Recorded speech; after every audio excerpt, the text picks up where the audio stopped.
Bismillahirrahmanirrahim. Assalamualaikum warahmatullahi wabarakatuh. Asyhadu an la ilaha illallah wa asyhadu anna Muhammadar Rasulullah. Rabbi shrah li sadri wa yassir li amri wahlul 'uqdatam min lisani yafqahu qawli. Sebelumnya saya hormati Bapak Abdul Basit selaku dosen pengampu hukum humaniter UIN Sunan Ampel Surabaya. Kali ini saya akan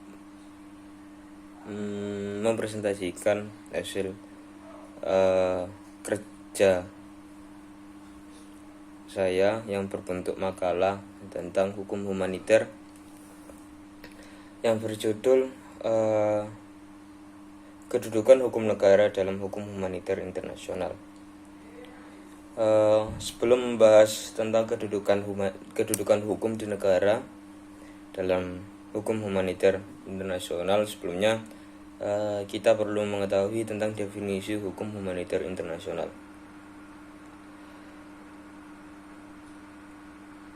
Hukum humaniter internasional merupakan bagian dari hukum internasional. Oleh karena itu, karakteristik hukum humaniter tidak berbeda dengan hukum humaniter internasional. Misalnya yang berkaitan dengan sumber-sumber hukumnya, juga mengacu kepada pasal 38 ayat 1 Statuta Mahkamah Internasional, yaitu memiliki perjanjian internasional, hukum kebiasaan internasional, prinsip-prinsip umum hukum, jurisprudensi, dan doktrin, atau pendapat para ahli yang telah diakui kepakarannya atau reputasinya. Istilah hukum humaniter internasional sering digunakan secara bergantian dengan istilah hukum humaniter maupun hukum humaniter internasional yang berlaku pada waktu sengketa bersenjata. Istilah yang terakhir yang paling lengkap, istilah ini digunakan dalam protokol tambahan atas Konvensi Jenewa 1949 tentang perlindungan korban sengketa bersenjata internasional.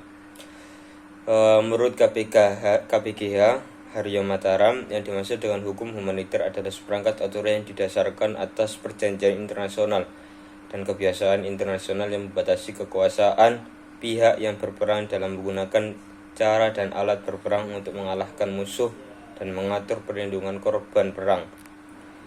Selain itu, J.G. Starke yang dimaksud dengan hukum humaniter terdiri dari seperangkat pembatasan yang diatur oleh hukum internasional yang di dalamnya diatur penggunaan kekuasaan dapat digunakan untuk menundukkan pihak musuh dan prinsip-prinsip yang mengatur perlakuan terhadap individu dalam perang dan konflik bersenjata.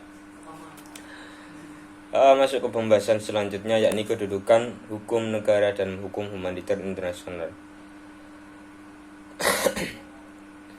Dalam penyusunan parameter kedudukan hukum humaniter internasional dalam hukum nasional ini haruslah memperhatikan seberapa kuat secara konstitusional hak asasi manusia diinterpretasikan oleh penyusunan Undang-Undang Pengadilan HAM sebagai parameter berjalannya hak asasi manusia dalam negara hukum Indonesia yang pengaturannya secara konstitusi diatur dalam pasal 28 UUD 1945. Di antaranya pengesampingan asas non-reaktif dapat diterapkan sebagai salah satu bentuk pembatasan, pelarangan pembatasan hak korban atas pemulihan, pembatasan hak menyebarkan informasi yang ditunjukkan untuk menimbulkan rasa kebencian atau permusuhan individu dan atau kelompok masyarakat, serta penerapan prinsip proporsionalitas dan akuntabilitas dalam intelijen demi keamanan nasional.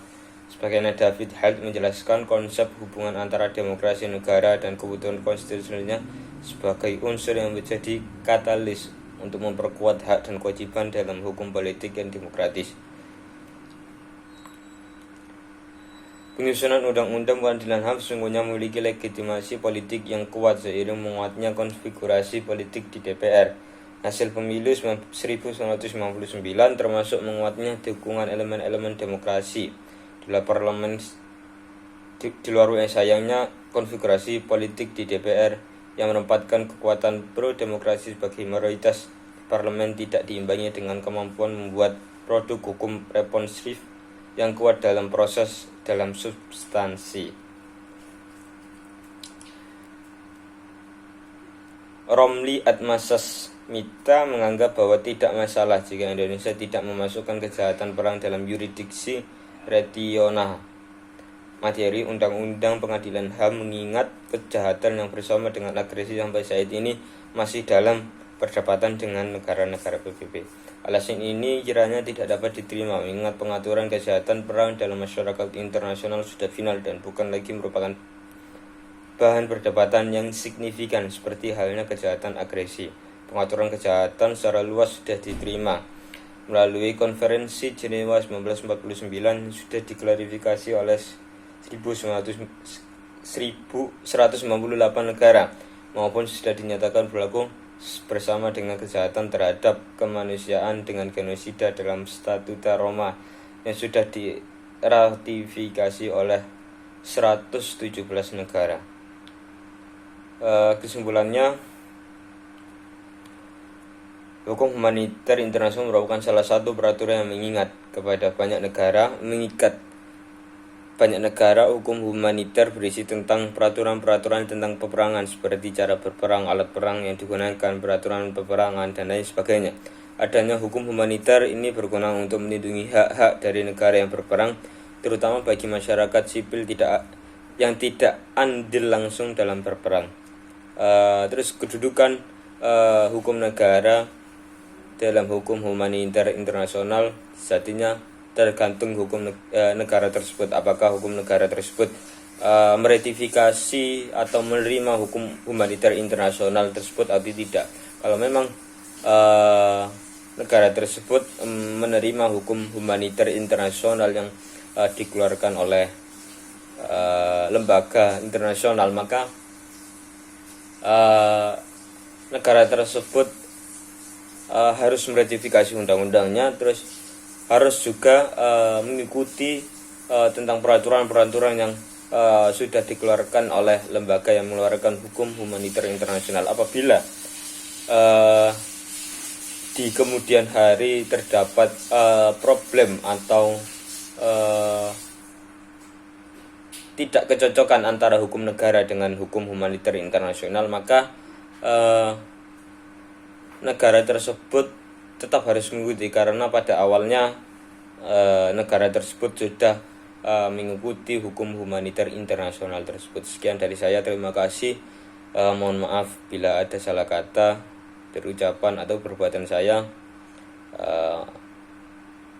Saya ucapkan terima kasih kepada Bapak Abdul Basit Junaidi telah membimbing atau memberi ilmu kepada kami sebagai mahasiswa. Terima kasih. Assalamualaikum warahmatullahi wabarakatuh.